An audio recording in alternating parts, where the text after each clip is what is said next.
In the 1950s, the railway station in Vadnagar, Gujarat, was a loud, grimy place. When the smoke from the steam engines cleared, you would find a young boy named Narendra navigating the crowds, helping his father pour tea for weary travelers. Today, that same boy commands the highest executive office in the world's largest democracy, delivering national addresses from the ramparts of the Red Fort. Bridging the gap between a kerosene-lit childhood and global leadership requires understanding a specific Indian philosophical concept, the karma yogi. A karma yogi is someone who finds their highest spiritual purpose through rigorous, selfless labor on behalf of others, rather than the pursuit of personal ambition. The exhaustion of the railway platform did not break him. Instead, it built an unyielding stamina and instilled a belief that hard work is the truest form of devotion to the nation. At 17, driven by deep spiritual curiosity, he left his family and formal education behind. He spent 2 years wandering the freezing, high-altitude ranges of the Himalayas, living among wandering ascetics and meditating before dawn. Seeking a formal monastic life, he approached the Ramakrishna mission.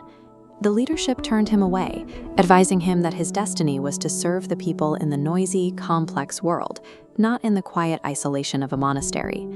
He accepted this direction and joined the Rashtriya Swayamsevak Sangh, or RSS, as a pracharak, a full-time grassroots organizer.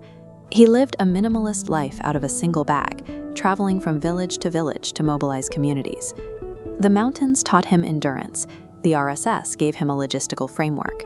He merged the internal discipline of a monk with the tireless outward focus of a political activist.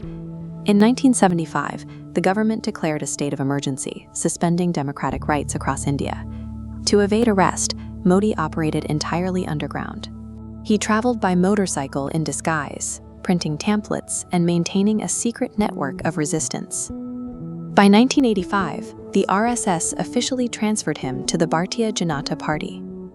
While traditional politicians focused on speeches and optics, Modi applied his severe work ethic to the mechanics of the party, pulling 18-hour shifts to restructure the organization.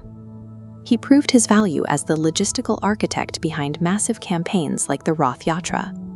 He managed the exact routes, coordinated the crowds, and standardized the messaging at a scale the party had rarely achieved.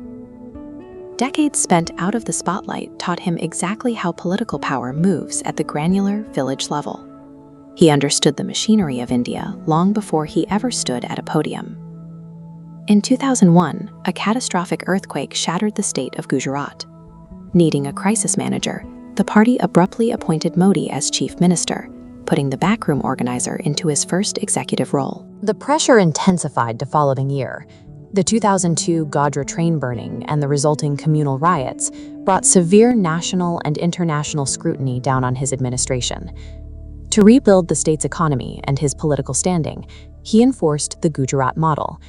He bypassed bureaucratic delays to guarantee continuous electricity, built new highways, and launched global summits that pulled billions in corporate investment into the state. Running a state under constant pressure hardened him. The organizer became an uncompromising, effective administrator who demanded rapid execution of his directives. In 2014, he ran for prime minister and secured the first absolute majority for a non-Congress party in 3 decades, rewriting the rules of Indian elections. He scaled Gujarat's policies rapidly across the subcontinent. The state-level sanitation push became the national Swachh Bharat mission. Between 2014 and 2019, construction of sanitation facilities and rural bank accounts accelerated exponentially, bringing infrastructure to millions. Armed with commanding political capital, he executed ideological promises that previous governments avoided. He abrogated Article 370 to revoke the special status of Jammu and Kashmir and oversaw the construction of the Ram Mandir in Ayodhya. His administration operates with blunt force. When he sets a target, the entire apparatus of the state is mobilized to hit it, regardless of the historical friction in its way. Internationally, he has aggressively repositioned India.